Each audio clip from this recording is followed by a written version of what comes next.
I'm here at Parklane International Hotel, and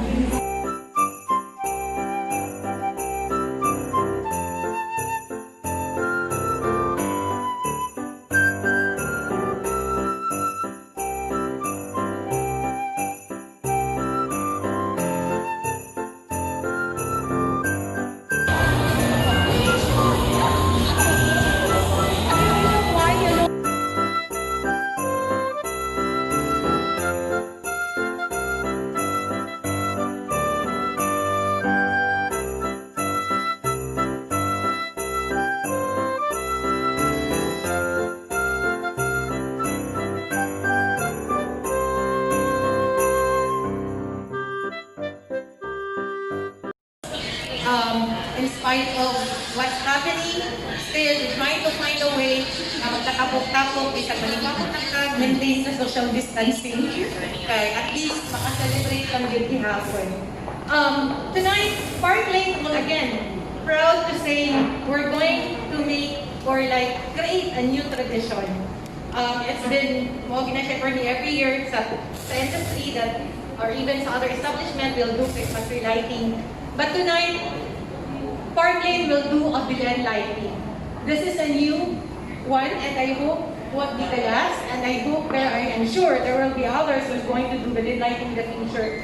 A new tradition that we're going to create. And from now on, we found it just fitting that, especially here in the Philippines, if Wakatay Pine Tree, I think it's just fitting that we symbolizes Christmas with Belen, because at the end of the day, the nativity really symbolizes the coming of Christ, giving us hope, giving us pag-asa, especially during this pandemic time.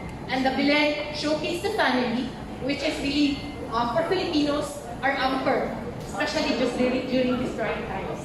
So, tonight we will be emphasizing the importance of family, of surviving, for us to survive this pandemic. And I'm not saying about family or individual family, but a family as in the tourism industry, a family, my bigger family here in Parklane. Together, we know, dasig lang, kaya not kami nato siya, and we will really survive this because we are together in this, and together we will bounce back better, and of course, a brighter future for the tourism industry, not just in Cebu, but in the Philippines. Maayong Pasko pa natong tanan.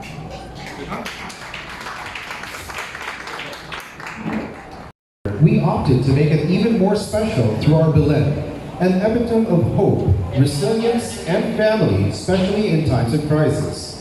Cebu Parklane aims to reminisce the night when the brightest star shone over Bethlehem, where the child Jesus was graced by his loving family who endured the journey to Bethlehem, and his people who believed that he is king.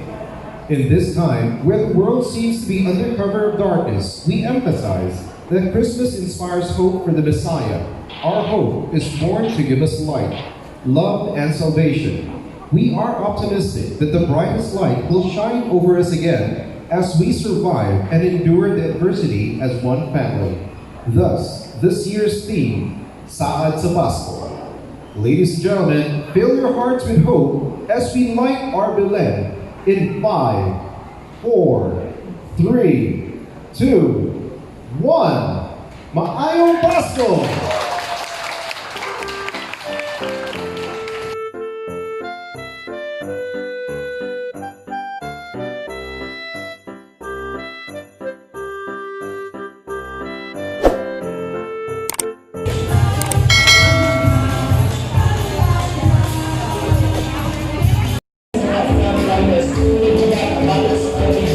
They respond to the current health emergencies by giving food that is nutritious and energy boosting. So we have volunteer chefs, nutritionists, and donors through the Philippines Farm. Before I continue, I would like to thank Ms. Celine Mangilimutan, representing the Parklane Hotel, and to the great staff of this great hotel. Tinuod yun, from the chefs down to the dishwasher, tinuod yun, Parklane Hotel is really kasaligan. Counting counting down in 5, 4, 3, 2, 1. Cheers to a better and bountiful year ahead. Chef Romeo Talabo, and Chef Jonathan Sael. Let's all give a round of applause, please. That has a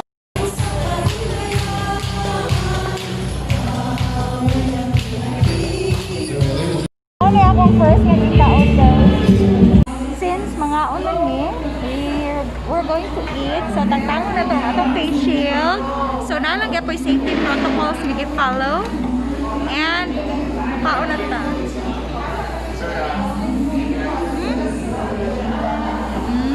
Laisyo kay meron kuan. Bahala na lang ng mga tangtang at ano. So, we will be eating. Tanawa akong food, guys. Ano akong food? So, guys. Naunta, palitaw.